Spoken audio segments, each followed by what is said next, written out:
সোমবার রাত প্রায় 10টা নাগাদ তেলিয়ামুড়া আসাম আগরতলা জাতীয় সড়কের মহারানীপুর পেট্রোল পাম্প সংলগ্ন এলাকায় মর্মান্তিক পথ দুর্ঘটনায় মৃত্যু হলো এক যুবকের।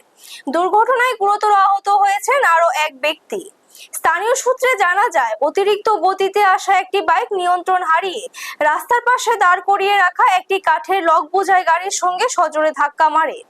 সংঘর্ষের তীব্রতা এতটাই বেশি ছিল যে বাইক চালক ঘটনাস্থলে গুরুতরভাবে আহত হন। বাইকের পেছনে থাকা অপর আরোহীও গুরুতর জখম হন। দুর্ঘটনাটি স্থানীয়দের নজরে আসতে দ্রুত খবর দেওয়া হয় তেলিয়ামুড়া অগ্নি নির্বাপক দপ্তরে। খবর পেয়ে দপ্তরের কর্মীরা ঘটনাস্থলে ছুটে এসে আহত দুজনকে উদ্ধার করে তেলিয়ামুড়া মহকুমা হাসপাতালে নিয়ে যান। হাসপাতালে কর্তব্যরত চিকিৎসক পরীক্ষা নিরীক্ষার পর বাইক চালককে মৃত বলে ঘোষণা করেন। অপরদিকে গুরুতর আহত ব্যক্তিকে প্রাথমিক চিকিৎসা দেওয়ার পর উন্নত চিকিৎসার জন্য রাজধানীর জিবিপি হাসপাতালে রেফার করা হয়। মৃত যুবকের নাম কার্তিক মজুমদার, আহত ব্যক্তির নাম সুশান্ত সরকার বলে জানা গেছে।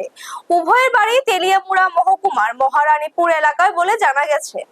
এদিকে এই মর্মান্তিক দুর্ঘটনাকে কেন্দ্র করে এলাকায় শোকের ছায়া নেমে এসেছে। দুর্ঘটনার সঠিক কারণ খতিয়ে দেখছে পুলিশ। ব্যুরো রিপোর্ট, নিউজ তৎকাল 24।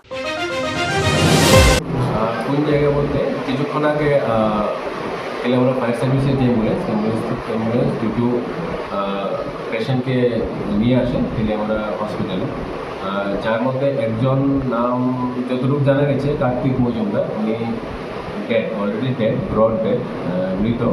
আর আরেকজন যিনি সুশান্ত সরকার, সিভিয়ারলি ইনজুর্ড, মাথায় চোট আছে। বাড়ির লোকের জন্য অপেক্ষা করছি।